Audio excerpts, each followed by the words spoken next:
Have you ever wondered why the world's simplest game rules can explain the most complex aspects of human nature? I'm talking about Go. Two sides, black and white, battling it out on a board for hours, and in the end, you just count up who's got more territory. Sounds pretty straightforward, right? But this reveals the most brutal and real survival law of our world. German philosopher Nietzsche's Will to Power. Hey everyone, welcome to Zen Go. Today, I'm going to tell you about a mind-blowing discovery. Why Nietzsche's crazy theory, the will to power, can perfectly explain every behavior pattern, from weeds growing through cracks in walls to Silicon Valley giants, from Breaking Bad to Game of Thrones. This discovery completely changed how I understand business, politics, and even personal relationships. The essence of Go, the purest survival game. Let's start with Go itself. If you had to explain the rules to someone who's never played Go before, what would you say? Two people, one takes black stones, one takes white stones. They take turns placing stones on the board. Whoever controls more territory wins. That's it. No complex piece hierarchies, no special moves, and even capturing isn't the goal. It's just a means to an end. Go has only one ultimate objective: control more territory. This purity shocked me. Chess is about checkmating the opponent's king, and international chess is the same. But Go is different. It directly exposes a more primitive, more fundamental drive: expansion. When I thought deeply about this, I suddenly realized, isn't this the essence of life itself? From the board to wall cracks. Life's expansive instinct. Have you ever noticed those little weeds that sprout from cracks in walls? These seemingly insignificant plants are actually the most perfect Go players. They have no brain, no strategy, but they have an awe-inspiring instinct to occupy every inch of possible living space. Cracks in concrete walls, edges of asphalt roads, rooftops. Wherever there's the slightest opportunity, they take root, they grow, they declare, "This space is mine." This reminds me of a concept in Go: territory and influence. Weeds choosing wall cracks is like occupying corners in Go, first securing a solid base, then expanding their sphere of influence outward. But where does this expansive drive come from? Why do all living things, from plants to humans, have this instinct to claim territory? A German philosopher's crazy insight. The 19th century German philosopher Nietzsche provided a shocking answer. He proposed a concept called the will to power. Nietzsche said, "Everything in the universe expresses the will to power. Every living being seeks to expand its activity and sphere of influence." This statement hit me like lightning. It turns out that everything, from weeds in wall cracks to black and white stones on a Go board to modern business giants, all follow the same universal law. Expand your activity and sphere of influence. Go isn't simulating war. It's simulating life's fundamental drive itself. Every stone placed is a declaration of life force. Every territory surrounded is proof of existence. Modern society's Go game. Once you accept this perspective, the entire world looks like one massive Go game. Silicon Valley giants' territory wars. I often wonder why business moguls and political elites are so fascinated by Go. The answer is simple, because what they do in the real world is exactly the same as Go, fighting for territory. And their strategies are remarkably similar to those weeds in wall cracks. Musk's multi-front strategy. Tesla wants to control the electric vehicle market territory. SpaceX wants to control space exploration territory. Starlink wants to control satellite internet territory. Every company acquisition, every product launch is like placing a stone on the board, aimed at expanding his sphere of influence. What's even more interesting is that when Musk encounters strong opponents in a particular field, he doesn't fight head-on, but turns to new areas to establish advantages. In traditional automotive, Musk was the underdog compared to Toyota and Volkswagen, but he opened up the electric vehicle battlefield and became the leader in that domain. This is so similar to weeds in brick cracks. Facing immovable walls, they choose to find new living spaces.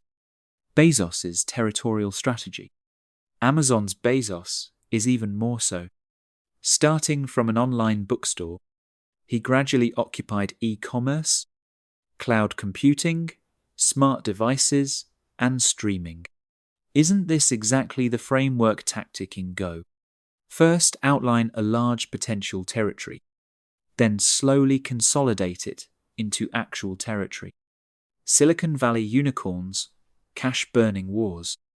The ride-sharing war between Didi and Uber, the food delivery war between Meituan and Me, the short video war between TikTok and Kuaishou. Essentially, all fighting for users as territory. Whoever has more users controls larger market space. These companies burn cash like crazy. To grab market share, just as urgent as grabbing key points in Go. When Didi defeated Uber in the Chinese market, Uber didn't disappear, but turned to other countries to continue expanding. This perfectly illustrates Nietzsche's words. Even when the weak submit to the strong, it's to become masters of the even weaker. Learning from Breaking Bad. The evolution of will to power.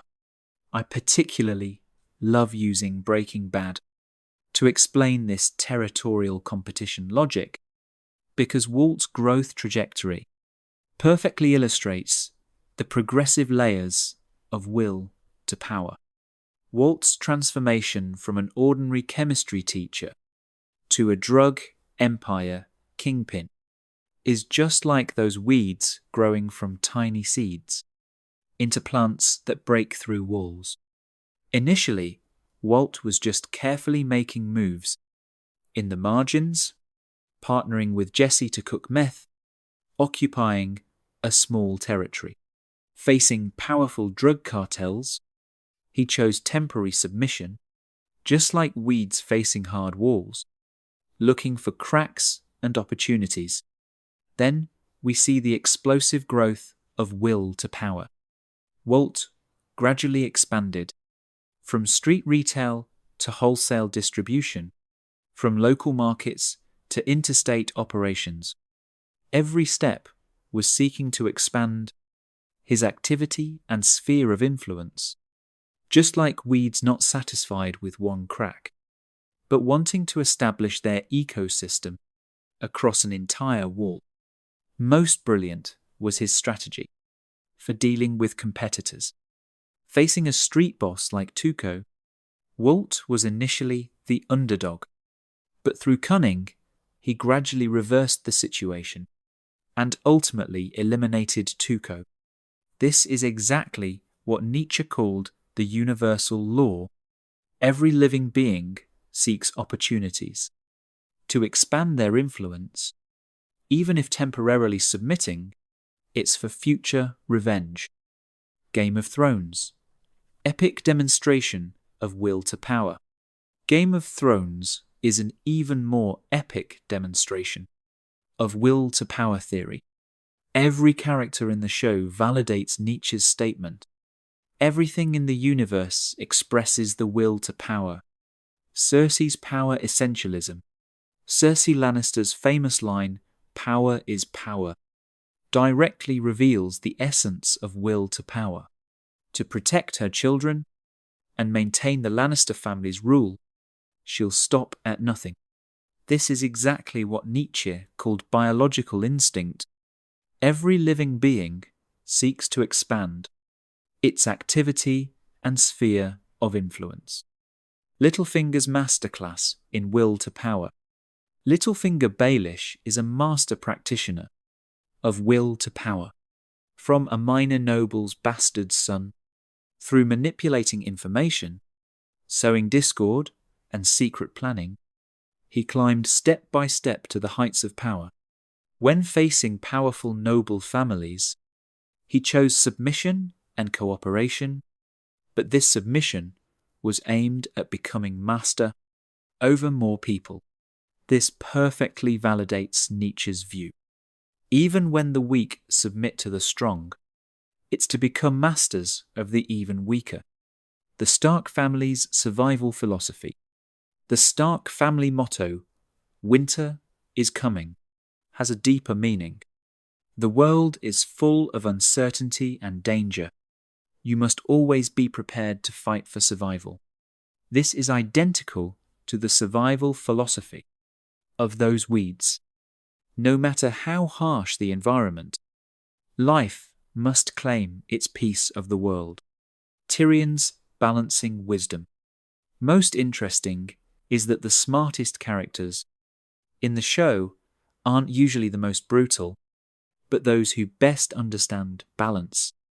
Though physically small, Tyrion Lannister's wisdom allowed him to survive the Game of Thrones and even become a key decision-maker.